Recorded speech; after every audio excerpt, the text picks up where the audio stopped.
Hey everyone, welcome to the Mental Playbook with Christine Dalgity. We're here to chat about all things mental health, share some awesome stories, educate, and advocate to break stigmas and gain power through knowledge for all ages and walks of life, and give you the tools you need to boost your mental game. So grab a coffee, get comfy, tune in, get inspired, and let's dive into some fascinating conversations. Remember, your mind is super powerful, and with the right tools and knowledge, you can master your mental playbook. And while you're doing that, take care of you. Hey everyone, Christine here, and welcome back to another episode of the Mental Playbook with Christine Dalgity. Today's topic is about my favorite season. Well, I love all the seasons except for winter. I'm not a real winter girl, but maybe if I skied and stuff, I would love winter, but I love hockey. Fall's my favorite. I am a lover of all things fall, whether, the leaves changing color, it's not too hot and it's not too cold, usually. Evening hot tubs. It's much better. This summer was so hot that my hot tub didn't get much use. But in the fall, I love to just sit in the hot tub with the crisp air, cool air, and then sit by my fire afterwards. And something that, you can do fires in the summer, but something about fall in the atmosphere and having a fire in the fall. And it's just a quiet invitation to slow down. So today's episode is all about fall, not just the season though, but the emotional rhythm that it offers. I am a mental health specialist, so I need to dive into the mental health aspects of it. We'll talk about the time of year and how it can support your mental health and help you reconnect with yourself. And maybe even offer a little bit of healing. I'm going to give you some tips that we can use fall to help our mental health. So grab a blanket, pour something warm, and let's savor this season together. So let's just start by acknowledging that fall hits a little differently, right? The air feels crisper and the days get a little shorter. And I'm not talking about like once winter comes and it's dark in Ontario at 4:00.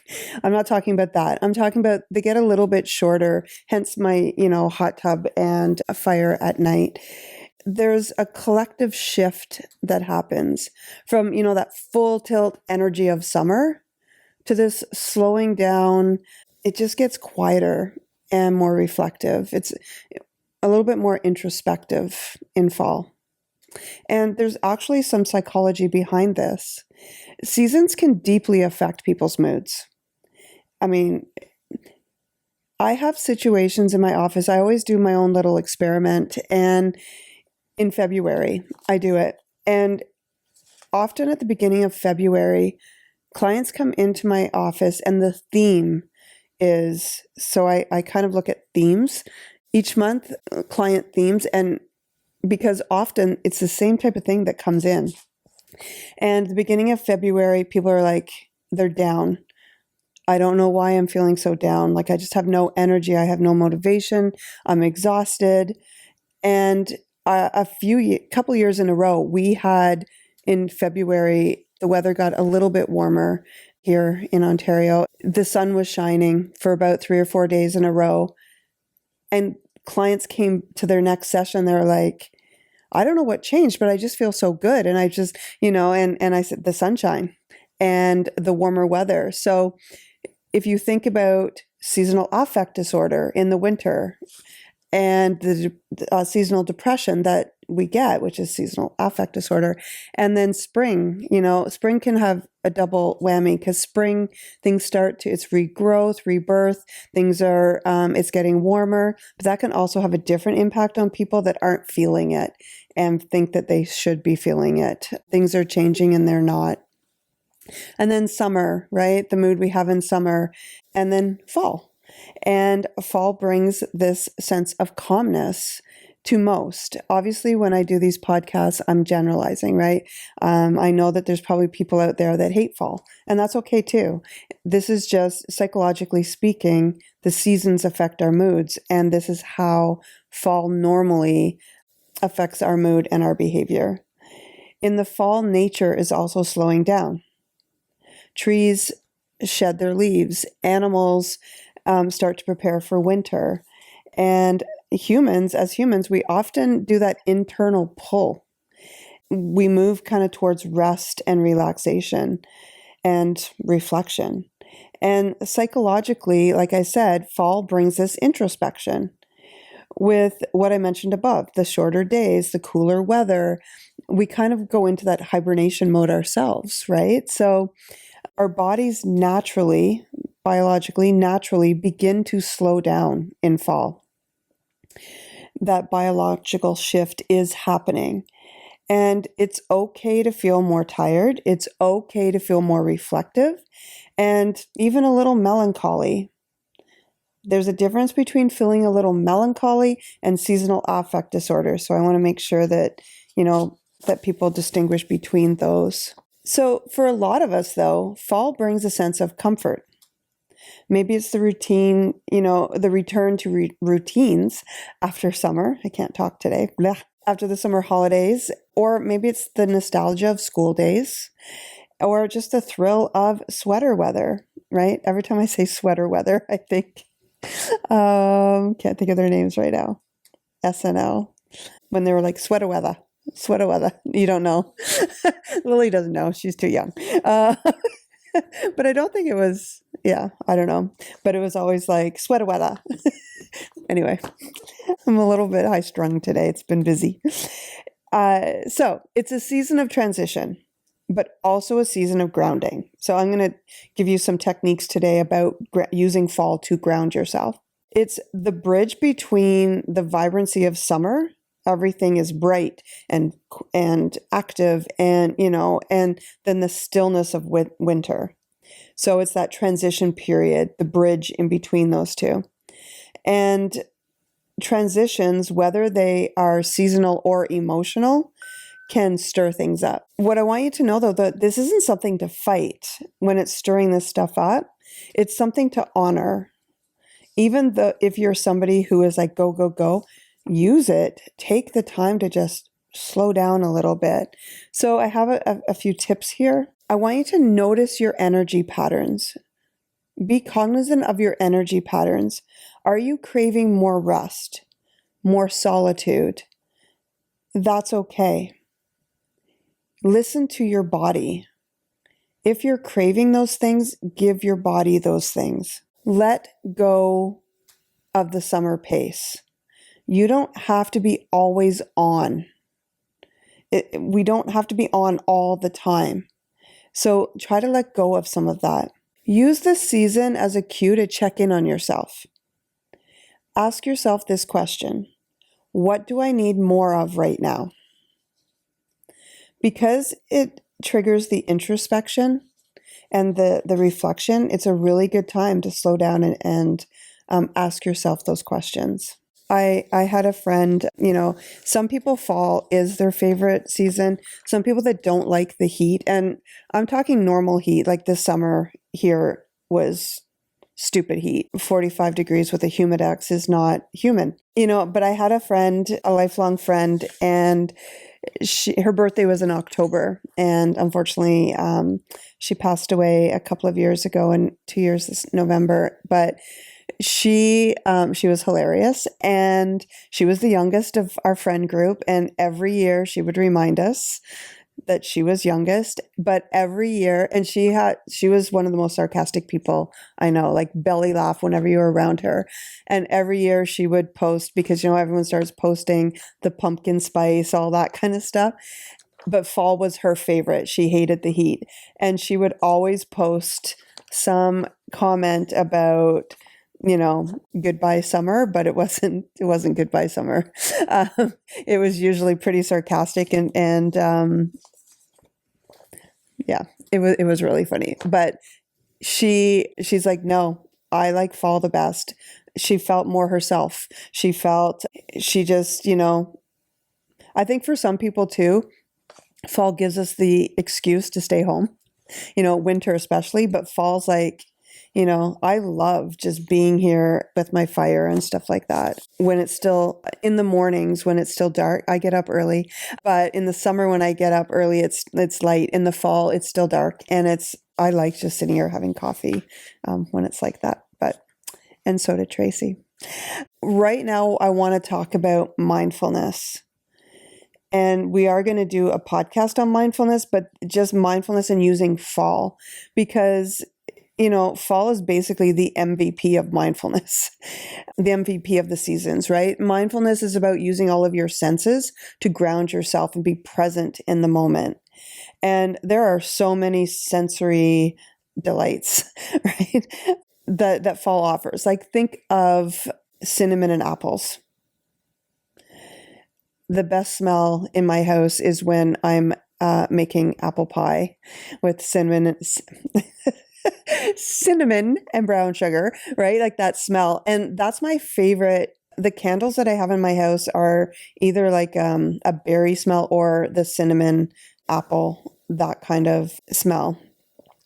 And the sound of leaves underfoot, when the light hits the leaves and the trees, when they're changing colors, the colors themselves, right? The colors of the trees, especially when they're at that point where they're like bright red and oranges. It's so nice.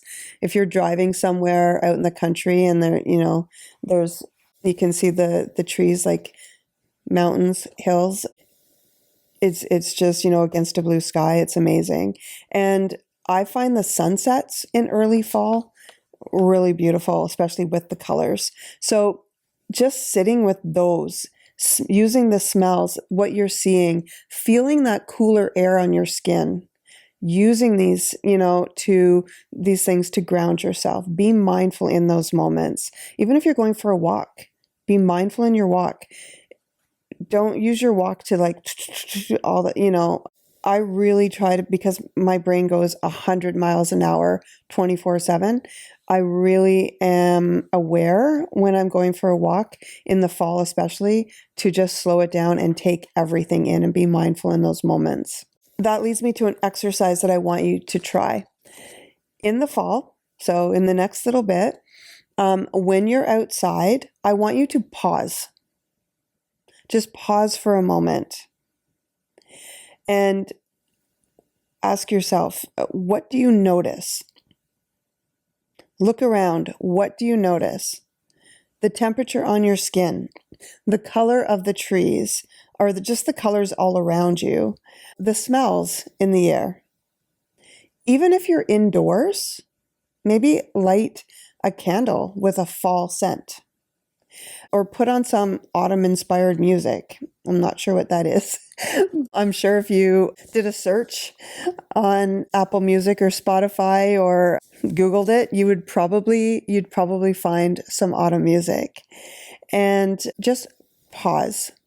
I did an experiment one year with kids in a school, just to show you just to demonstrate how we're so stuck in our heads that if you pause and are aware of what you notice, you're going to see things. Even if it's in your backyard, you're going to see things that, oh yeah, I didn't even know that was there, right? And so I did this experiment with kids. It was a grade 4 class, and this was in March. So they had been in school since September, and I had them all close their eyes. I said, I want you to raise your hand and tell me one thing that you see that you know is somewhere in the classroom. And they would say their codes, they would say all this stuff. And then I would say, raise your hand if you knew there was blank on the wall. Raise your hand if you knew that the teacher had this by her desk. Raise your hand. Nobody raised their hands. And they'd been in there since March, because they're just going about their thing and they didn't even realize some of the stuff that was in their surroundings. And these are children. Adults are even worse, right? So just an example. Slow down, pause, and notice. That's mindfulness. So mindfulness is simply bringing your attention to the present moment. I always say to clients, get out of your head and into the room, right? Or into your space. And fall gives us endless opportunities to do that. use it. It can shift your focus away from those anxious thoughts that you're feeling and reconnect with the here and now. Sometimes it's hard. That's why I'm saying that fall is like this amazing opportunity to do it, because of the colors and the smells and the, things that you can do that are fall related. That's why it's the MVP of the seasons. But if you're having those anxious thoughts, use what you have. So use fall to help you connect with the here and now. One of the best mental health perks, though, of fall is the opportunity to build or return to routines. And like I said, summer routines are often all out of whack. Kids aren't in school. We're on holidays often. We're going to cottages. We're traveling. We're sitting outside. We're meeting with friends. It's very busy. So use the opportunity. In last week's podcast, Lily and I were talking about lifestyle changes and how that can impact your mental health. And so go back to a lifestyle that, the more routine-based lifestyle, or build one in the fall. So as a therapist, I always encourage my clients to reflect on their daily routines at this time of year. So I'll ask them, what would you like your routine to look like? 9 out of 10 times it's slower because we're just coming off the chaos of summer, right? So I want, humans are creatures who like structure and routine, even though some people say that's not true. That is true. We need routine. I ask them to reflect on it, being mindful and reflective of it. So what's working in what you're doing right now? Or what do you think will work the best if you're building the routine? What feels rushed and frantic? And we come up with lists of those. Are there simple routines that you could do that would mark the season? Like I said, the candles, the walks, the leaves, that kind of thing. Maybe it's something like establishing a ritual in your routine of going for a walk after dinner and looking at the leaves. That is the purpose of a walk. Or 5 minutes in the morning, just sitting, sipping a hot drink before your day starts. And you all know that is what I do, right? And so in the fall and the fall, I'm still outside in my porch a little bit, but towards the end of fall, I'm sitting in this chair with my fire going. I just put on the kitchen light like really low. I like it, it's just that, not reset because it's the beginning of my day, but it really starts my day off well. So maybe that's something that you incorporate. That's my ritual. That maybe that's the ritual to start the routine of your day. Routines don't have to be rigid. That's what I want people to understand. We think that routine, we can't go off the routine, right? It has to be do. No, they don't have to be rigid. You have a general routine of your day. You add in some of these rituals for self-care and to help with your mental health. Think of it as routines as like scaffolding your day. And they're just, like I said, gentle reminders to take care of yourself. If you've struggled with anxiety or depression, you might know how grounding a simple routine is. If somebody's feeling anxious or if somebody experiences disordered anxiety, they really need to know what's happening before, during, and after. So if you're looking at it in the sense of your day, having a routine that you know you can rely on, but also one thing I work with clients on, because life can be unpredictable, is the rigidity of it, right? Don't make it so rigid. Had some of these rituals in, pull from different rituals that you can put into your routine. But having that routine can really ground you. And rituals don't have to be elaborate. They don't have to be these big things. I sit in a chair with my fire on and a coffee, right? With my cat lying on the floor.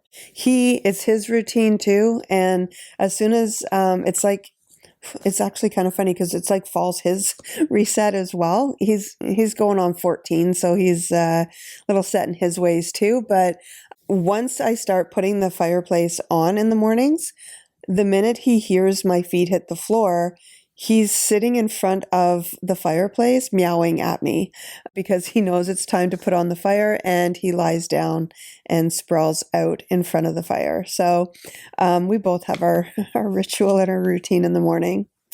So the rituals that you can do, like I do, can be small. They're just intentional acts that help you feel safe and present. So I have 3 of them here.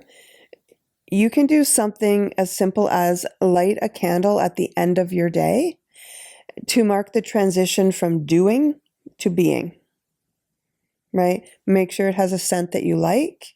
It's just kind of, it's a decompression time. I'd already mentioned this, but take a walk and notice the changing leaves. Let nature mirror your transitions. Make a seasonal playlist, right? I said about autumn. There may be, for me, it was funny because this just happened this week, but some songs came on my playlist that were really big last fall and that I would dance in my kitchen to every day last fall. And I hadn't heard them a lot, but still some of my favorite singers. Morgan Wallen, who's in Toronto right now. And I really tried to get tickets and couldn't. And all over TikTok last night were videos of people at the concert just like twisting the knife in me. Some of those songs. And they came on this week, and I was like, oh. And it made me think of last fall. And last fall was a really good fall for me. It was really good for me. A lot of healing, a lot of changes in my life, and it brought me back to that, right? Which again is kind of mindful, bringing it back, that transition, and something to do, right? So it might not be a song about autumn, but those songs make me remember a good time in my life. And so use those kinds of things too. Make that your playlist. Make the playlist something that brings you back to positive moments in your life. You can do that too. Music can be so powerful to anchor us. Music is probably, other than, my family, my tribe, one of the biggest anchors for me. I have it on all the time. So just a little therapist insight. Rituals help regulate the nervous system. They create predictability. So routine and rituals create predictability, which is soothing. And, especially when we're in this emotional flux, they really ground us and they soothe us. What's one word you think of with fall? Cozy. Most people they associate fall and cozy, sweater weather, right? So many people say, I can't wait to have sweater on and high boots or something. And it's cozy. Sweaters are cozy, and soft blankets, warm drinks, gentle lighting. Like I said, I have really low lighting. Maybe gathering with friends and family, in the fall brings Thanksgiving. If you're fortunate enough to have friends and family around, people can gather with your friends and family over, Thanksgiving dinner and that sort of thing. I have my friends over for a fire or my family over for a fire in the fall. Those types of things, that's all cozy, right? Especially in the fall, if we're sitting around the fire and we have a blanket on or a sweatshirt and stuff, it's cozy. There's real mental health science here. Creating a cozy environment can actually soothe your nervous system. So just like, routine and ritual can soothe the nervous system, so can this cozy environment. It helps you decompress. So dig out those sweaters, string up some fairy lights maybe, have a fire, make a pot of soup. That's something that people always talk about. Fall comes, they start making chili and soups and that kind of thing. And invite someone over for game night.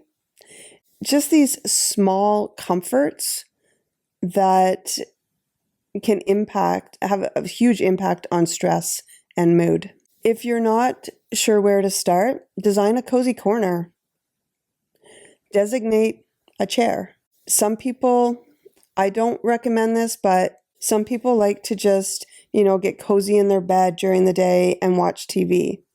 Once in a while is okay, but I'm going to be doing a YouTube video next week or this week on the science of sleep.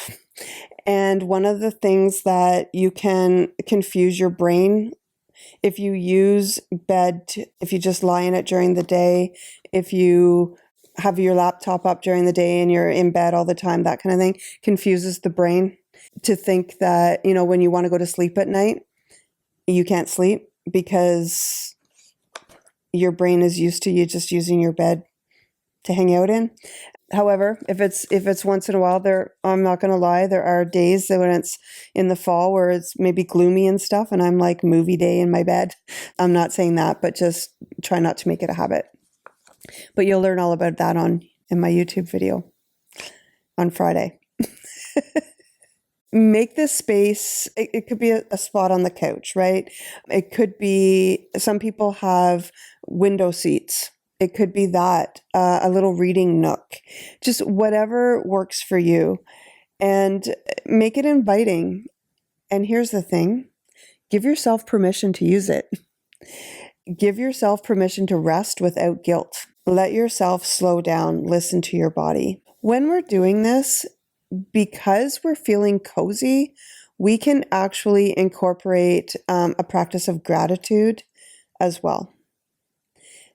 And I think that sometimes, I know my clients will often, they're confused with what gratitude in this sense means. It doesn't mean be grateful for everything, right? It doesn't mean that toxic positivity where I'm feeling down, but I should be grateful that I have this and this. I should be grateful I have this cozy nook. What it means is, as the world quiets when you're in this cozy place, there's space to notice what's still here, right? So you can pick something that you are grateful for. The warmth of a mug in your hands. The sound of the wind going through the trees. If that's something that centers you and brings you down, right? You can practice gratitude in that sense. The comfort of a soft sweater or a soft blanket. Just sit and do some reflection. Of course, it can be the things, my children, my family, my friends, my job, if you're grateful for your job. Different things like that you can absolutely say, but it's just the small things. It doesn't have to be grandiose. And do some reflection, especially if this time of year brings up melancholy and grief, which it can. Fall is symbolic of change and dying off, right? The trees are losing their leaves, things are dying off, and flowers, people are pulling them out of their garden. And with the holidays coming up, Thanksgiving and Christmas, it could bring up memories of those that we've lost or times that we miss. And so it's really important in those moments. It's absolutely natural, first of all, to feel that melancholy and perhaps some grief, especially if you're slowing down and being more reflective. Absolutely natural. But what a great time to just go in, right? Introspection, and use all of the things that we've talked about to slow it down and practice some gratitude. Gratitude isn't about ignoring pain, right? So I'm not saying practice gratitude so you don't feel the grief, because if you follow me, you know that I always say, feel it. Feel the grief, feel the feelings, feel the emotions. I'm not telling you to ignore the grief. And gratitude isn't about ignoring it. It's about widening that lens. It's saying, yeah, this is hard, but there's also beauty here too. It's kind of that balance. Some practices: try a gratitude journal. Each day, write down one thing that brought you comfort. I'll say to my clients, at the end of the day, sit down with your journal, or if you're not into journaling, just sit down there and reflect. What is one thing that brought you joy or contentment or comfort, whatever word you choose? I tell them to choose their own word. And what is one thing that brought you that day? Is it that the sun was shining? Is it that someone smiled? Is it that you had 5 minutes to just sit by yourself if you're a busy parent? It doesn't have to be really big, right? One thing that you had that sense of comfort. It also helps because we're so busy and there's something that we have, that mental filtering, cognitive distortion, where if things aren't going really well for us or we're really busy, we only focus on the things that are hard or tough. By just sitting down for 5 minutes and journaling one thing, if you have more, awesome. But all you require is one thing that made you have a sense of comfort or joy or contentment that day. Practice mindful eating with seasonal foods, right? Use those foods. So squash, apples, cinnamon. Don't eat cinnamon, but put it on your food. Let it be a sensory experience, right? I say that, but I was putting cinnamon, turmeric, ginger in water and drinking it. Wasn't all that great. Then my sister told me that she puts it in her shake every day, and so I started doing that. Much better. Makes the shake taste pretty good too. But try that mindful eating the seasonal foods, just because we're putting the fall flair into it, right? Mindful eating means being present while you eat, not shoveling food in because you have the next thing to do.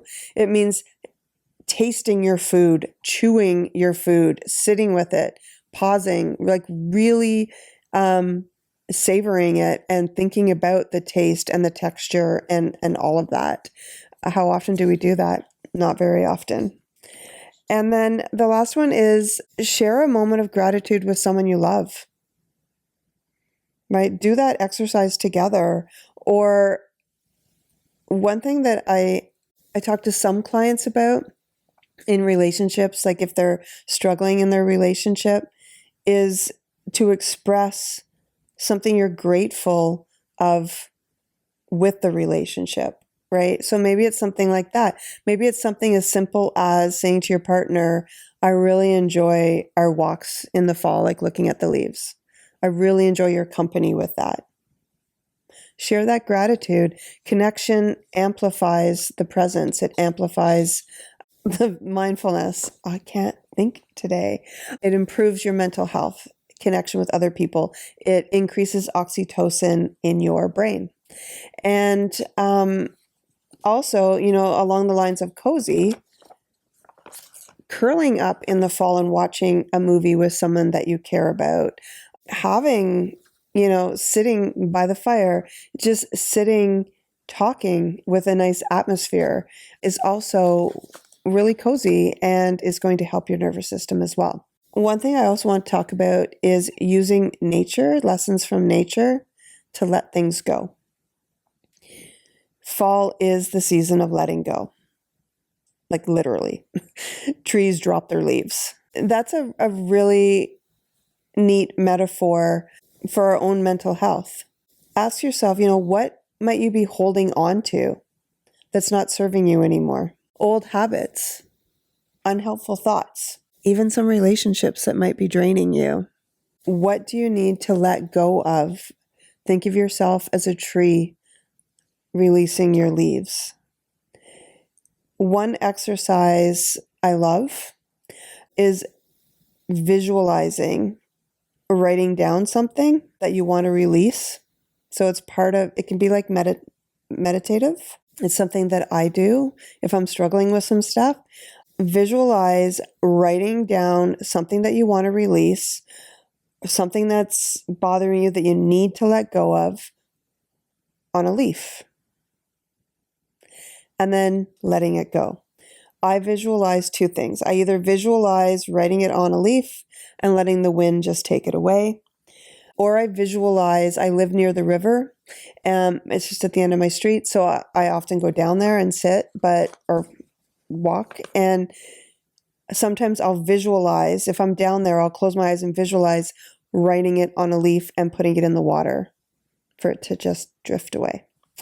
We can do that with thoughts too. When you're feeling anxious or have intrusive thoughts, you can visualize it on a leaf, maybe not writing it, but just visualize the thought on a leaf blowing away or going down the river, just mindful, passing you by. Okay. It's just a simple ritual and that I do that can create a sense of release, and it makes space for growth. If you can release the stuff that's not serving you anymore, that's not aligned with you anymore, then it leaves space for other things to come in. It helps you grow. Letting go doesn't mean forgetting or ignoring. It just means making space for what matters now. Okay, not a lot of people, human beings, we have a hard time letting go of things. I don't know how many times I'll be doing trauma therapy, EMDR, and the client can't get down to a level of disturbance of 0, which is our goal. And when I say, what is preventing you from going down? Like what is keeping you at a level 3 out of 10 and not a 0? And often what I hear is, because if I let go of the anger, if I let go of whatever it is, then they're getting away with it.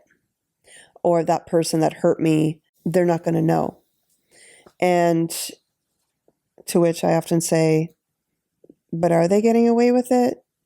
Just because you're angry, is the anger affecting them or is it affecting you? And it's affecting me. They don't even know I'm angry anymore, right? Or I don't even see them, or whatever it happens to be. The anger protects us, right? So it doesn't mean letting go of things doesn't mean that you're going to forget what happened. It means now there's space for joy. Now there's space for peace. Now there's space to not allow that person to live rent-free in your head anymore. Now there's space to let go of that person so they don't control your thoughts, your actions, your feelings, all of those things. All right. Like I said, fall can be hard for some people. And sometimes we have to navigate the blues a little bit, right? I mentioned that grief can come up during the fall. And, I can't talk about fall without mentioning some of these things for people too. I can't just be, because we know I hate toxic positivity. I can't just be all about these are the tools and fall is beautiful and use it. And yes, do that. I want you to do that. But I also have to recognize and acknowledge and validate that fall can bring about the grief. And it can be a tough season. The days are shorter and there's less sunlight, and that can trigger low mood or seasonal affect disorder, which is like seasonal depression. If you notice your energy dipping or your mood darkening or your motivation slipping, you're not alone. And the thing I also want to acknowledge that it happens with a lot of my clients with seasonal affect disorder, the minute they prepare their brain to have seasonal affect disorder, because the minute, school starts or fall is starting to come along, it's like, here we go. I know I'm going to be low. Or in the spring, they say to me, I'm feeling good right now because it's the spring, but can we make sure we work on this stuff? Because I know as soon as the fall hits, I'm going to have it. If you are telling your brain that, yep, it's coming, right? And I'm not minimizing seasonal affect disorder because it's horrible. And yes, we do things to prepare, and there are techniques you can use, but if you notice, the energy dipping a little bit, if you're noticing motivation going down, that's also a biological response to fall. So I don't want you to feel it and all of a sudden go, it's here. No, I want you to try some of these tips and techniques I'm going to offer right now. So maximize your daylight. If you start to feel these things happening, get outside for even a few minutes during the brightest part of the day. You go to work first thing in the morning and you leave at the end of the day and you're not outside at all. Try on your lunch or something. Lunch is usually the brightest part of the day, mid-after or midday. So try to go outside at the brightest part of the day, even if it's 5 minutes. Get some of that sunlight. Consider light therapy. So the light therapy lamps, they've been proven to help with seasonal affect disorder. And there's so many of them out there. I've seen some that are attached to your alarm. And I know some of my clients use them, and they actually, as the light gets brighter as the alarm goes off, so that it's like the sun coming up in your room. And I know people that will just lie there for about 15 minutes and have that light on them, and that's how they start their day. It's not something, a therapy light isn't something that you have on you all day. That's not what it's used for. There's times during the day that you use it for periods of time. You don't have it on all the time. I think there's actually a maximum, and I'm not going to think it's 45 minutes or something at a time, but don't quote me on that. But you don't have it on all day, but use it if you can. Stay connected with friends and family, even if you feel like hibernating. Try to get out there a little bit. You need that oxytocin. It doesn't have to be every single day, but try to incorporate nowadays with technology, I recommend face-to-face, but worst case scenario, FaceTiming, talking on the phone. Those are going to be things that are going to help lift your mood. Oxytocin is part of our happy chemicals. Keep moving. I know you feel like hibernating, but keep moving. Gentle exercises like walking, yoga, or just stretching can boost your mood as well, because then endorphins are released as well. If you're really struggling, these things aren't working. That means that it's moving to a little bit more towards seasonal affect maybe, or you're feeling really down and you're struggling, reach out for support. Whether that is talking to a friend, seeking therapy, we can help you provide some strategies, or your healthcare provider, your physician. Remember that it's okay if fall isn't all about the pumpkin spice, right? And happiness. Every season has its challenges. Like I said, I don't like winter. I don't like the cold. I don't like I like looking at the snow around Christmas. And sometimes I like snowy days and stuff. But other than that, I'm not a fan of winter. It has its challenges. Some people love it. That's cool. Fall has its challenges. So remember that your feelings are valid. Just because other people are like, I love sweater weather and pumpkin spice and lattes and all of that stuff. And okay, cool. They can like it. Your feelings are valid. I know a lot of people say to me, and I've heard people say, if they say something about fall and someone says, yeah, I don't really like fall. They're like, what? How do you not like fall? Fall's the best. That's invalidating how that person feels, right? Kind of like me with Halloween.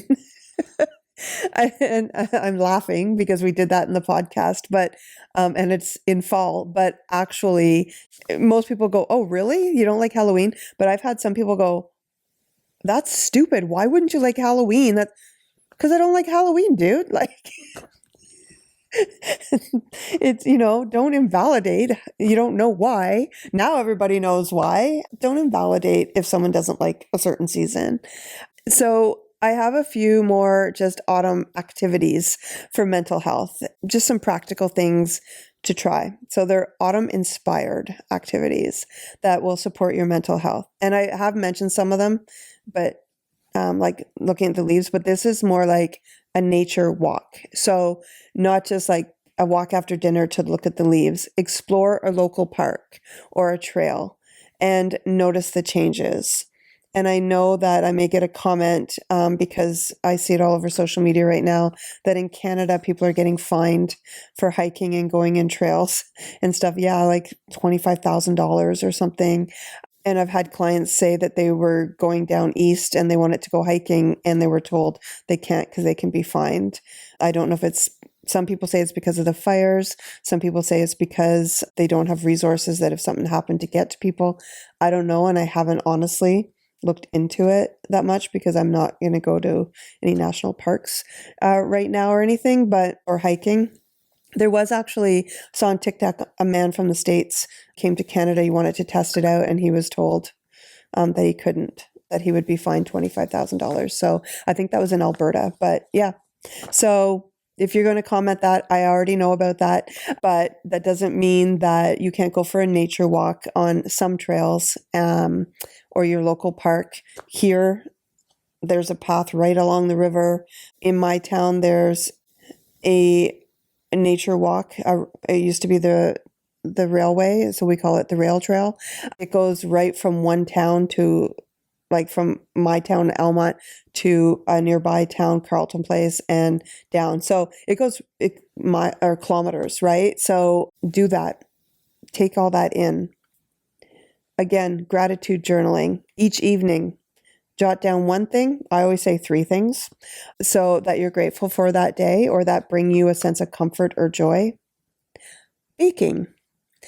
I do my Christmas baking in the fall.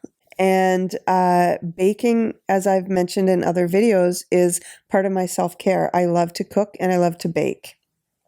And I just kind of get all into it. I actually do a lot of thinking too, but not like how my brain normally races. I do a lot of reflection when I'm baking. Try making a fall treat like apple crisp, right? I make apple crisp in the fall. I make apple pie in the fall, pumpkin pie at Thanksgiving, pumpkin bread. Try making something, this is fall inspired, but baking, and really, when I'm kneading the dough, when I'm doing all that, the smells, the textures, all of that, really use your senses to ground you. Creative projects. A lot of people start knitting in the fall, right? Knit a scarf, paint an autumn scene, start a scrapbook. I've mentioned that I'm pretty crafty. I have a craft room, and lately I've been making shirts and stuff like that, sweatshirts for friends and that kind of thing. When I say making sweatshirts, I said that to somebody once and they're like you make a hoodie? No, I buy the hoodie. I do the logos and stuff on it. Volunteer. This season, harvest time, right? So give back. Help at a food bank, a community event. Host a Friendsgiving. Bring people together just because. It doesn't have to be at Thanksgiving, but a Friendsgiving. Have a dinner and stuff, a potluck even. Go apple picking. Go to the orchard. Great time to do that. Do it as a family. Do it with your friends. Make a day of it. So I have a few questions that clients have asked me that I just wanted to touch upon a little bit here. I picked 3 that I've been asked. And one of the things that I often get asked this time of year is I get really anxious with the upcoming holidays, Thanksgiving and Christmas, for a variety of reasons. So I'm just going to kind of lump them all together, generalize. And then, so what can I do? Totally normal. For, like I said, all different reasons, whether it's missing somebody, you lost somebody around that time, it brings back memories of childhood when everyone was together and parents are no longer together, or people have passed away. The chaos that the holidays can bring. Sometimes just being around your family. Maybe there's some toxicity in your family, or, just being around. For some, there isn't family around. So whatever it may be, it's totally normal to feel anxious about the upcoming holidays. And so what I often say is try to focus on what you can control instead of what you can't control. You can't control how anyone else is going to behave. You can't control if there's a snowstorm when you're having people over. Focus on what you can control. Set boundaries. And remember, boundaries don't mean a line in the sand necessarily. It just means this is what I'm able to contribute. This is as many parties as I'm able to manage, because we all know that in the fall too, come closer to winter, right? There's Christmas parties and get-togethers, and that can seem overwhelming. Make the plans that work for you. And remember, it is okay to say no. So those are some ways to manage that anxiety around the holidays coming up. When it is about loss and that kind of thing, feel it and move through it. Acknowledge it, why you're feeling that way, and move through it. Write a letter to the person that you've lost. Write a letter if your parents are divorced. It brings you back to times when you were a kid. Write an undeliverable letter to your parents and how that impacted you. The next question, how do I stay active when it's cold and dark? Great question that I get, right? A lot of people like to do their activity outside. And if you're not someone who skis or plays winter sports, you can try indoor activities. You can go to the gym if you want to, yoga, dance in your kitchen like I do. You can do online workout videos. Just it doesn't have to be full-on workouts, although we've talked about, you should, but just try to be active with what you can control. Whether it's just, like I said, dancing in your kitchen, doing yoga, doing stretches, doing workout videos. Get a gym membership.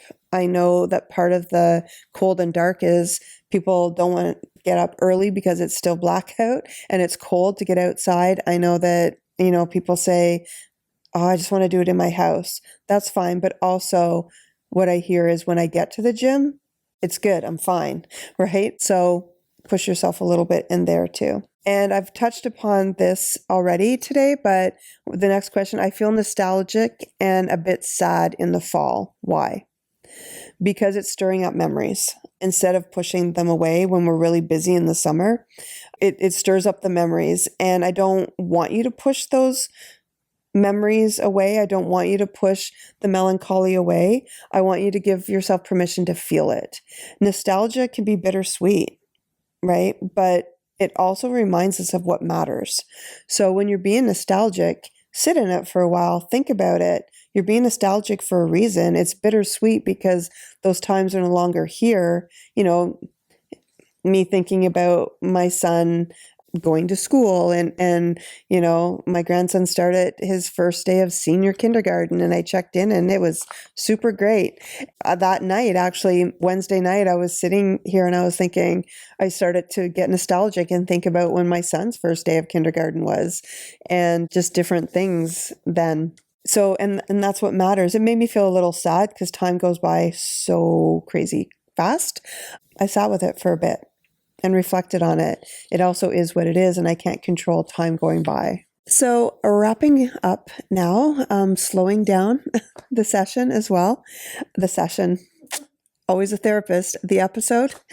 Fall reminds us that slowing down isn't failure. It's wisdom. It's reflection. And letting go isn't weakness, it's growth. That grief and beauty can coexist. As you move through the season, I want you to savor it and let it hold you and teach you to slow down, to reflect, that letting go of stuff helps you change, to listen to your body. If you need to slow down biologically, fall does that, as I said, then slow down. If you need to rest, it's okay to rest. Downtime is not wasted time, it's necessary. Thanks for spending the time with me and talking about all things fall and how it impacts your mental health and how we can use it as a tool to slow our nervous system, be mindful, and slow our whole bodies down, to reflect and to go introspective. I'd love to hear your reflections.